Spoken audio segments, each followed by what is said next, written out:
raise your hand. Do you swear or affirm that the testimony you're about to give to the committee will be the truth, the whole truth, and nothing but the truth, so help you God? I do, Mr. Chairman. Okay. You may proceed. Chairman Grassley, Ranking Member Durbin, and members of the Judiciary Committee, thank you for the opportunity to appear today.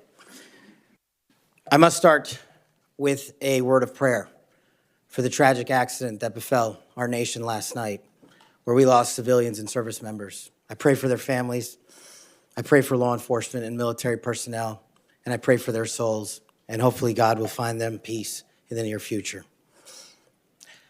I'd like to welcome my father, Pramod, and my mother, Anjana, who are sitting here today. They traveled here to get here from India. My sister's also here, Nisha. She also traversed the oceans just to be with me here today. It means the world that you guys are here. Jesse Krishna. I wouldn't be here today without their guidance, their unwavering support, and their relentless love. When President Trump informed me of his intention to nominate me as the director of the FBI, I was deeply honored. Sitting here today, I carry not only the dreams of my parents, but also the hopes of millions of Americans who stand for justice, fairness, and the rule of law. My commitment to these principles is deeply rooted in my family's history, which has profoundly shaped my worldview. My father fled Idi Amin's genocidal dictatorship in Uganda, where 300,000 men, women, and children were killed based on their ethnicity, just because they happen to look like me. My mother is originally from Tanzania. She studied in India, as did my dad, and they were married there. They would later emigrate to New York, as the senator pointed out, where I was born, and we were raised in a household of my father's 7 siblings, their spouses, and at least half a dozen children. That's the only way we knew how to do things at the time, in the 70s and 80s, the Indian way. But we would soon learn the American way. These values have shaped and been the driving force of my career in 16 years of government service. Protecting the rights of the Constitution is of the utmost importance to me and has been every single time I've taken that oath of office. The recent terrorist attacks in New Orleans tragically claimed the lives of 14 innocent Americans and serve as a stark reminder that our national security is at threat, both internally and externally. The FBI, the Federal Bureau of Investigation, and the Department of Justice, where I served, play a pivotal role in securing our freedoms and our safeties for American citizens. If confirmed as the next FBI director, I will remain focused on the FBI's core mission.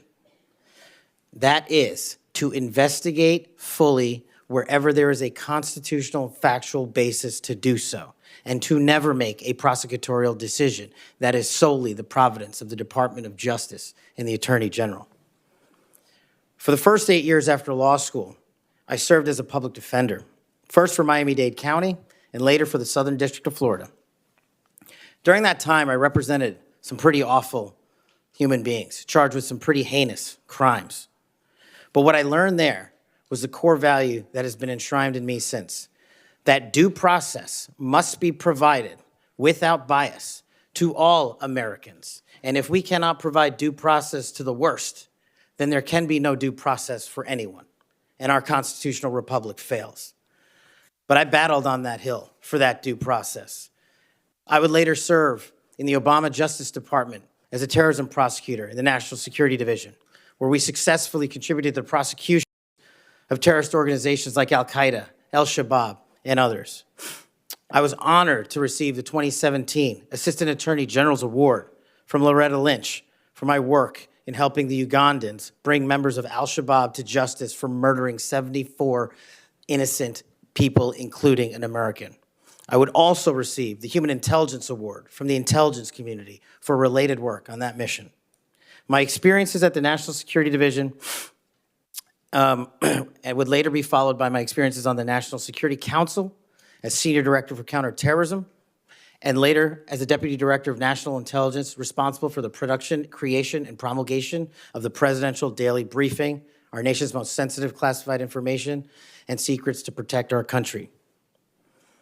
My time in the White House was preceded by time right here in Congress as a staffer on the House Intelligence Committee, where I spearheaded the investigation that exposed serious FISA, Foreign Intelligence Surveillance Act abuses by members of the Department of Justice and the Federal Bureau of Investigation. That misconduct eroded the public trust in our FBI. The erosion of trust, as Chairman Grassley pointed out, is all too low today. 40% of Americans have trust in the FBI. In order to get it back, there's a twofold track, Senator. One, violent crime is exploding in this country, and we cannot afford them to allow it to run away. We must tackle violent crime. Just in 2023 alone, there was 100,000 rapes, 100,000 drug overdoses, and 17,000 homicides. The priority of the FBI, if I'm confirmed, will be to ensure that our communities are protected and safeguarded and our children have parks to play in and not needles to walk over. The way we do this, we let good cops be cops. We let law enforcement, and we provide them with the tools necessary and resources they need to get after violent crime. The second way we do this on equal track is aggressive constitutional oversight from Congress. The public trust can only be restored if there is full transparency, and I am committed to that full transparency. Members of Congress have unfortunately submitted hundreds of questions that have been unanswered by the FBI in recent times.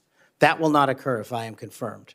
All appropriate requests for information will be responded to expeditiously and fully. I'm committed to working alongside the dedicated men and women of the FBI. They are warriors of justice, and I will always have their backs because they have the backs of the American people. I look forward to answering your questions, and I want to take a moment to thank my family, my friends, people who traveled here, and my entire team that has made this day possible. God bless America, and I look forward to your questions.